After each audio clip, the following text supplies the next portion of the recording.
Hey everyone, welcome to Raj economics and commerce classes. मैं हूं नीरज कुमार और आज मैं आप लोगों के बीच आ गया हूं एक नए टॉपिक को लेकर के, जिस टॉपिक का नाम है रिवेल्ड प्रेफरेंस थ्योरी। ठीक है, आप किसी भी कंपटीशन एग्जाम का प्रिपरेशन कर रहे हैं और उसमें अगर ये थ्योरी है तो आपके लिए काफ़ी यूजफुल होने वाला है। ठीक है, स्पेशली मैं इसे डिज़ाइन किया हूँ यूजीसी नेट इकोनॉमिक्स के लिए, लेकिन अगर आप किसी भी स्टेट एलिजिबिलिटी टेस्ट को भी दे रहे हैं तो वहाँ पर भी ये काफ़ी यूजफुल होगा, है ना।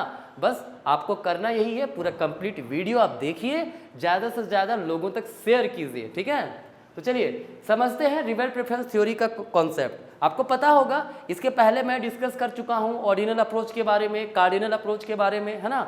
एक प्लेलिस्ट है जिसका नाम है यूजीसी नेट इकोनॉमिक्स, डिस्क्रिप्शन में उसका लिंक दिया हुआ है। ठीक है, आप एक बार देख लीजिए उसको, बाकी वीडियोस को देखिए, है ना, अगर नहीं देखें तो।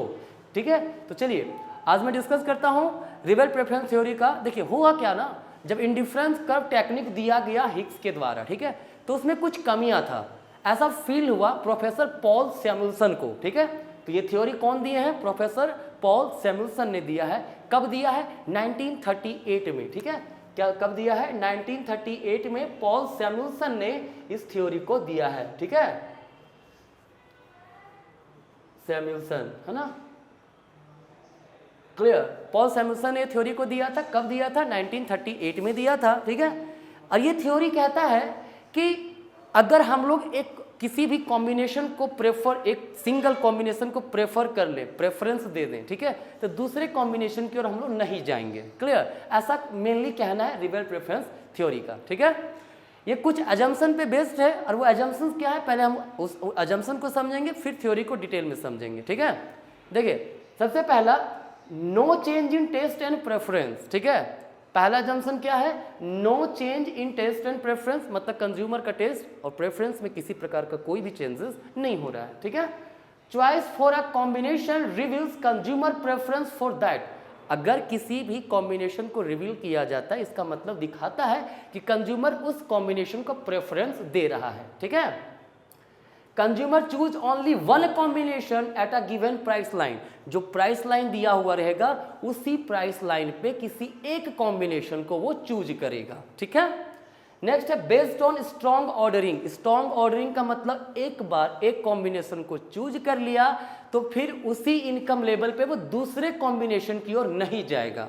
ठीक है, नेक्स्ट है कंसिस्टेंसी। सिंपली कहता है अगर कोई कंज्यूमर ए को प्रेफर किया है instead of B, ठीक है, if A is revealed preferred to B, then consumer कभी भी B की ओर नहीं जाएगा। B will never be preferred to A।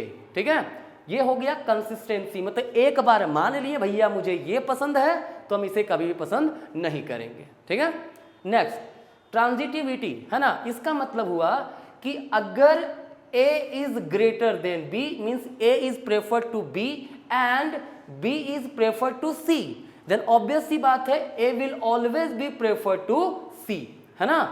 इस प्रॉपर्टी, इस assumption को बोलते हैं transitivity. Clear, next income elasticity of demand is positive. Income elasticity of demand is positive का मतलब ये है कि अगर इनकम राइज कर रहा है तो क्वांटिटी डिमांड भी कंज्यूमर अपना इंक्रीज करेगा। ठीक है, एक और एजम्पशन है जो यहाँ लिखा हुआ नहीं है, कंज्यूमर हमेशा मोर को चूज करता है इंस्टेड ऑफ लेस, है ना। अगर दो का तरह का कॉम्बिनेशन उसके पास है ना, और अगर किसी में ज्यादा कमोडिटी दिखा रहा है, मान लो 3, 4 दिखा रहा है बंडल एक्स वाई का, और एक 2 और 1 दिखा रहा है, ठीक है, तो consumer will always choose this. ठीक है, बशर्ते कि वो उसके इनकम के अंदर आ जाना चाहिए, जो उसका इनकम है उस गिवन इनकम पे ये कमोडिटी वो परचेज कर सक रहा हो। ठीक है, क्लियर है। तो ये थे इसके assumptions किसके? रिवेल्ड प्रेफरेंस थ्योरी के, है ना। इसको समझते हैं एक डायग्राम के थ्रू। क्लियर, ये डायग्राम कहता है एक्स एक्सिस पे एक्स गुड्स को लिया गया है, वाई एक्सिस पे वाई गुड को लिया गया है। क्लियर, ये हमारा क्या है? प्राइस लाइन है। क्या है? बजट लाइन बोलिए या फिर प्राइस लाइन बोलिए या फिर प्राइस इनकम लाइन बोलिए, तीनों एक ही चीज है। ठीक है, कहता है इस पर दो कॉम्बिनेशन है ए एंड बी। क्लियर, जिसको वो परचेज कर सकता है विद द गिवन इनकम। सी और डी को भी कर सकता है, लेकिन सी एंड डी इंफीरियर कॉम्बिनेशन हुआ उसके लिए, चूंकि उसका इनकम इतना है तो उससे कम पे वो क्यों जाएगा। अभी मैंने बताया था कंज्यूमर मोर की ओर जाएगा, लेस की ओर नहीं जाएगा। ठीक है, तो अगर कंज्यूमर ए को प्रेफरेंस दे दिया यहाँ पे ए बी में ए को प्रेफरेंस दे दिया, ठीक है, तो यह क्या कहलाएगा, A is revealed preferred to be, ठीक है, वो ए को ही चूज करेगा। क्लियर है। ई को वो चूज नहीं करेगा, इसलिए नहीं करेगा चूंकि वो उसके इनकम के बाहर का है, ठीक है। तो अगर हमारे पास ए एंड बी है तो और वो ए को प्रेफरेंस देता है तो ए क्या कहलाएगा, combination A will be preferred to B. अब कंज्यूमर यहां से दूसरे पॉइंट पे नहीं जाएगा, वो बी को कभी नहीं परचेज करेगा। अगर वो ए को रिवील्ड प्रेफरेंस दे दिया तो बी की ओर नहीं जाएगा, यहीं पे रहेगा, इसी कॉम्बिनेशन को परचेज करेगा, क्योंकि वो एक ही कॉम्बिनेशन की बात करता है ना। Consumer choose only one combination, ठीक है, सिर्फ एक ही कॉम्बिनेशन को चूज करेगा, एक्स का इतना और वाई का इतना कमोडिटी वो परचेज करेगा, ठीक है। इसके अलावा दूसरे कॉम्बिनेशन पे वो नहीं जाएगा, इसीलिए इसको कहा गया स्ट्रॉन्ग ऑर्डर पे बेस्ड है। ये किस कॉन्सेप्ट पे बेस्ड है, स्ट्रॉन्ग ऑर्डरिंग या स्ट्रॉन्ग ऑर्डर पे, ठीक है। क्लियर है। ये है हमारा रिवेल्ड प्रेफरेंस थ्योरी।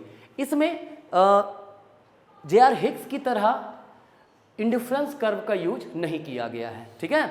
इसमें इन्होंने सिर्फ प्राइस लाइन को लिया, उसी के बेसिस पे अपना थ्योरी को फॉर्म किया है। क्लियर। ध्यान रखिएगा, सुपीरियर कहा जाता है किससे, हिक्स के थ्योरी से। रीजन इसके पीछे दिया गया कि प्रोफेसर हिक्स ने रियल इनकम को यूज किया था to show level of satisfaction. Level of satisfaction को रिप्रेजेंट करने के लिए रियल इनकम का यूज किया था, ठीक है। ध्यान रखिएगा, रियल इनकम जो होता है, रियल इनकम का यूज हिक्स ने किया था किसके लिए, लेवल ऑफ सेटिस्फैक्शन को दर्शाने के लिए, ठीक है। लेकिन प्रोफेसर सैमुअल्सन ने रियल इनकम का यूज किया है परचेजिंग पावर को रिप्रेजेंट करने के लिए, ठीक है। तो ये दोनों में डिफरेंस भी बोल सकते हैं आप, या उस कारण से सुपीरियर भी माना गया है, ठीक है। लेकिन फिर भी कुछ लिमिटेशंस तो रह गए भाई इसमें भी। क्या लिमिटेशंस है, consider only single act of choice, ठीक है। सिर्फ एक बार आप चूज कर लिए एक पॉइंट को, फिर आपका मन कभी नहीं डोलेगा, ऐसा कहता है। ऐसा है क्या, जी नहीं। अगर कभी आप कॉम्बिनेशन ए चूज कर रहे हैं तो हो सकता है सिचुएशन के आधार पे, समय के आधार पे आप उस कॉम्बिनेशन से हट सकते हो, दूसरे पॉइंट्स की ओर जा भी सकते हो, बी की ओर जा सकते हैं, लेकिन ऐसा इस थ्योरी में नहीं कहा गया है, ठीक है। दूसरा, does not explain about Giffen paradox, ठीक है। ये गिफेन पैराडॉक्स को एक्सप्लेन नहीं करता है। गिफेन पैराडॉक्स का मतलब है ऐसे गुड्स, ठीक है, जिसमें लॉ ऑफ डिमांड एप्लीकेबल नहीं होता है ना। इसे हिक्स वगैरह ने एक्सप्लेन किया था अपने थ्योरी में, बट इस रिवेल्ड प्रेफरेंस थ्योरी में इस गिफेन पैराडॉक्स को एक्सप्लेन नहीं किया गया है, ठीक है। तो ये था हमारा सिंपली रिवेल्ड प्रेफरेंस थ्योरी, इसके मेन पॉइंट्स, ठीक है। बाकी और भी बहुत डिटेल है इसके बारे में, उसके लिए आप कोई किसी बुक को प्रेफर कर सकते हो, उसको एक बार आप रीड कर सकते हो। ये ओवरव्यू था, अगर इतना आपको एक बार समझ में आ गया हो तो अब अगर किसी बुक्स को आप पढ़िएगा तो आपको 100% समझ में आएगा, ठीक है। तो चलिए आज का वीडियो यहीं तक, नेक्स्ट क्लास से मिलेंगे नेक्स्ट वीडियो के साथ, तब तक के लिए धन्यवाद।